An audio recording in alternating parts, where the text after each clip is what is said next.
Zito, welcome to Umgosi Nomagajeni. I am Omagajeni. So today Umgosi with Wazalma Zito is about Unandi and Rev. Guys, this reality show I think is becoming very toxic, and I think this is the last time I'm making a review about this reality show because what I do not understand good whether they are acting or this their reality. But if this is a reality, I don't think that is the safe environment or healthy environment for their kids. Guys, this couple, they have 7 beautiful kids, and I do not think these kids deserve bakule ebazalini abaphila kanje, abazalini that they feel it is normal and understandable ukuthi they'll disrespect each other in front of them kids, and you can say whatever you want as long as ukhulumile and you don't care ukuthi umunye ufila kanjani. Guys, abantwana bakhula in a very toxic relationship or a toxic family. Now they become toxic, and which is very unfair bantwaneni, because that is something abangazikhethayo, that is a life abangayifuni, but unfortunately indlela okhula ngayo indlela oba ngayo. You understand? Most of the time, okay, I know ukuthi umuntu omunye uyachinja, but sometimes you won't see anything wrong because ukhuluma makho abiza ubabakho ngamaphasela wakhe. Ukhuluma makho abiza ubabakho, ugrow up ubabakho akhala njalo but angenzi next with the situation. Ukhuluma makho. And I remember most of the time abantwana abangayenzi into ezabazali bakho is being physical, but umlomo, guys, lot of especially girl child umntana intombazana akhuluma noma kanjani nomyeni wakhe because ubabakhe used to talk ngale ndlela leyo babakhe. I'm not saying amadoda they are not wrong, but in this instead I feel like udadi uthatha advantage, engathi udadi knows ukuthi uRev akanaye obunye umuntu ngaphandle she believes that uRev anyeke aye nawe or anyeke aphile ngaphandle kwakhe, uyonke into uRev ayidingayo. You understand? I don't understand ukuthi why lo baba angadivorce lo mama, because to me, guys, I do not see anything wrong with a divorce. If guys couple they do grow up, but I mean like they got married very young, the time bashada at that time, and now izinto hlukile, ama situation ahlukile, noNandi ukhule to be omunye umuntu. I feel like uNandi was not this woman before. Ukhule wachinja, and it is normal and it's safe ukuthi bona bahlukane then ba-cooperate. There's nothing wrong with divorce, but there is something wrong masolahla umngakho then you decide ukuthi ulahla nengane zakho. I do not see anything wrong bahlukana then you decide to cooperate and be there for your kids, because the environment wherever we are right emotionally and mentally, and if you are not emotionally and mentally wena as a parent uzoletha uzokhulisa abantwana bakho in a very toxic family or in a very toxic environment, which is not good for ingane zakhe ezi-7 angithi. So guys, on the previous episode simbonile ukuthi uRev wanted to talk to EPP EPP of the church of ASABC, then so he decided to go there, but umphathi wabo umuntu wesifazane is female, so he decided to go there ukuthi ayokhuluma naye aqele umsebenzi wakhe back, abeke izizathu ukuthi why acabanga ukuthi this thing izalwele. And remember guys, the only thing lo baba yaziyo yilokushumayela, yinto ayiyele esikoleni, yinto kuye, and he started doing this thing at a very young age, yinto ayithandayo guys. It's not something ayenze just because of poverty, it's not something ayenze just because acabanga ukuthi it's best for yena now.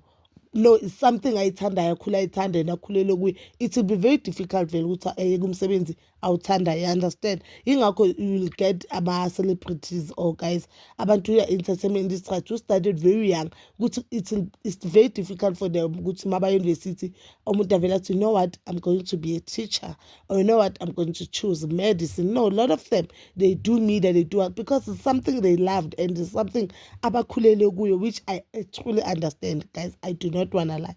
So uthuyile lapha and they meet him very well, admithile abahongi bakhe, and we admit ukuthi yes, izinto uNandi may not have started this whole fire yokuthi akhulume ngento or the things that ziqale esontweni, but uNandi ubhebhethe uthela ipetrol emlilweni, of which that is how I feel guys. Isonto nesonto linenkinga zabo, but uNandi indlela bakenza it's very wrong, and I do not understand as ubafundisi babona inkinga zesonto uzisa ku-social media usho ukuthini. It's like unenkinga emzini wakho, uthatha inkinga zomzi wakho uzibusa ku-social media, and in the name of I'm exposing the church. Why don't you fix the church as Umamfundisi? Because when we are in the right position to fix the church. So when I'm also you are exposing the church, are you exposing the church or you just want to be relevant? Are you exposing the church and helping abantu abasosontweni? Oh no, you just want to thread and to be well known, as you said in one of your videos that when you are a celebrity, hence you are not going. That is why you are not going to church every week. Just because that is why you are no longer going to church. Foot in fact, just because you feel like you are no longer part, you are no longer, you can no longer go to public space because you are a celebrity, you are celebrated. Not each and every event is safe for you. But you manje on a big event, a big concert where you go there and you won't see anything wrong. So you feel like it's not safe for you because you are a celebrity. Guys, that is what she said on one of the videos. She said, yena umyeni wakhe still umfundisi akazi ukuthi why abantu they are saying mina akasesemfundisi. If you want to check you can check, angazi what asewisile where you check ama-posters basewisile umyeni wakhe uyavela lapha. It's just that akasayi esontweni just because she's a celebrity. Guys, I'm quoting, she's a celebrity. So as a celebrity you cannot be seen everywhere and anywhere, guys. Asikho lapho ke bazala bamzitho. So the ref decided to update unkosikazi wakhe, which is a normal thing. They went out update. You know what, I believe uqala kahle izolo bengile ngobona umama weqawe. Then I believe that izinto lezi aziqalanga weziqale isoto, but umlilo ukuthi ubhebhetheke, you had a huge impact and you had a huge impact empilweni yabo ukuthi ngingasebenzi, of which is true. And guys, even if it's not true, but that is how he feels. And emshadweni or in any relationship or friendship or even a family, it is very much important to consider ama-feelings omunye umuntu, and it's very much important ukuthi umuzwa omunye umuntu ophilisana naye ukuthi ufila kanjani, even though ama-feelings wakhe la or whatever he or she saying it may not be true. But if ibeza ukuthi afila ngale ndlela leyo, just consider ama-feelings omyeni wakho udade. So udade asho athi uthe umama, the only thing ucabanga ukuthi yena noNandi they were very good, beba-right. I don't know, she doesn't know that imphathi kampastor, but she doesn't know what went wrong. But angakujabulela ukuthi afike ahlale noNandi phansi,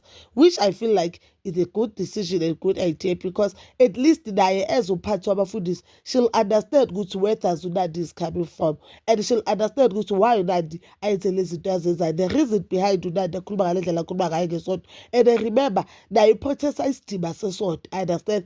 I feel like that is the only way and that is the best option, because you didn't say these things of course wakho. Thina sihlise just because awukwazi ucontrol umuzwa wakho ezixabe, awukwazi ucontrola ukhuza unkosikazi wakho bayenza izinto wrong. But we believe ukuthi beluhlike ngoba akwazi ukuthi bawakwazi ukukhuza unkosikazi wakhe ayenza into wrong, athuka ixaba, athiwa abafundisi bexaba and ayehlisa isidima sesonto. Then uzolicontrola kanjani isonto if uhlulwa umuntu oyi-one ozikhethele yena? So abantu abayi-500,000 abangakhethanga ukuyokhethela abakhethe uNkulunkulu, abebize uNkulunkulu ukuthi beze la esontweni, uzobakhona kanjani? You understand?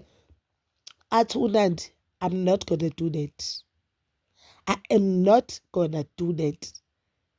Athi ungaze ujuluke umtsitsile, utshela umyeni wakhe uthi uyokhuluma uze ujuluke umtsitsile. I am not gonna do that. You know, the problem with this couple for me is they cannot address our issues wabo bangathukani. They cannot address our issues wabo like in a proper manner. UNandi akakwazi uku-address umyeni wakhe akhuluma kahle nje softly ukuthi, you know what baby, I do not, or baba, or wena sidakwa sami, I do not agree with what you are saying, or I do not agree with what your boss is saying. I'm not comfortable with meeting with your boss because I feel like this is taking Shilo. I meet them and I do not want to fix any relationship with the church or with the church members. Right? Indaba yokuthi uthi ungakhuluma uzujuluka umtsitsila, usho kanjalo kumyeni wakho, usho kanjalo ukuthi umntwini omdala. You do not talk like that even ey'nganeni zakho. Ungakhuluma uzujuluka umtsitsila. Eksalayo mina, I'm not gonna do that. I'm not gonna meet with that woman. So uthena, as the head of their house, you want me ukuthi ngimamele ngithobele wena, but wena uthobele omunye umfazi. Mina ngimazi uNandi usho ukuthini.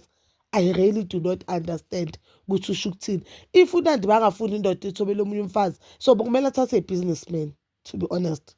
Bekumele athathe a-businessman, because even if ngabe indoda yakhe iyasebenza to any company, i-8 to 5, chances are i-CEO of the company bangazoba unkosikazi, bangaba umfazi. You understand? Yena as a content creator advising abanye abantu, and I believe with one of the good days ufuna ukuba i-counselor, a-marriage counselor or whatever, but yena angathanda ukuthi omunye, let's say a male amvakashele for advice, then atshela unkosikazi then athi I cannot listen to umuntu obabela umuntu wesibaba. Ufuna ukuthini like uNandi? I understand ufuna ukuthini Nandi? Ufuna ukuthini ngabantu besifazane? Ufuna ukuthini as a woman wena bawuzothi, and the husband did not say ubhawela lo muntu, but it's a respect, and I feel like the woman, iboss kababa lo, ubeke kahle ukuthi isikhuluma ezonkosikazi, woman to woman, maybe we'll understand each other and I'll get where she's coming from as a mother naye awumama, as a woman naye awuwoman. You understand? As someone, I can understand ama-feelings wakhe nama-frustrations wakhe. Yena wathi, you know what, uyokhuluma uzujuluka umtsitsila. I'll never do that. So one thing about uRev uzosukuma ayihambele and cry. A lot of people, they have a problem with Kalaga. I do not have a problem with Kalaga, because uzoyenza ngoba lezi zinto zomsuku. At the end of the day, naye uyi-human being, guys. Did you see the part where umntanabo, the first daughter, ayomisa with i-therapist? You could see ukuthi izinto ezenza uNandi zibreaka uRev. uNandi i-argument yakhe ukuthi the time kunzima uRev wahamba wahlala emakhaya wabuyela Eastern Cape, then washiya uNandi nabantwana. Bekafuna yizeni? Bekafuna yizeni? Because clearly uNandi is the man of the house. Bekafuna yizeni? uNandi enza ama-decision I-want. uNandi is either her way or the highway. Bekafuna yizeni? Let's just be honest, guys. Bekafuna yizeni? I do not condone abuse. I do not condone any type of abuse relationship. But guys, yabona now, I feel like uNandi is emotionally and mentally abusing husband yakhe. Let's just be honest. And now I think the best way for both of them is i-divorce, guys. uNandi ukhuluma kabi ngesonto, ukhuluma kabi abantu bakibo-Rev, ukhuluma kabi ngo-Rev. Like uNandi hate umyeni wakhe. Let's just be honest. uNandi hate umyeni wakhe to the core. Uyabona ukuthi akasamfuni lo muntu lo. Bahlukene for less than a year.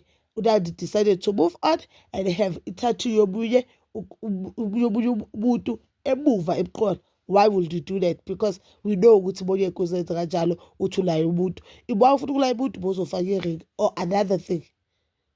So clearly uNandi akamfuni uRev, and uNandi ukhulile and akasamthandi lo muntu lo. It's just that she's stuck nalo muntu lo. You understand? But that is all for now. Please don't forget to like, subscribe, share, and hit that notification button. Ngithanda ukuya nokubuya.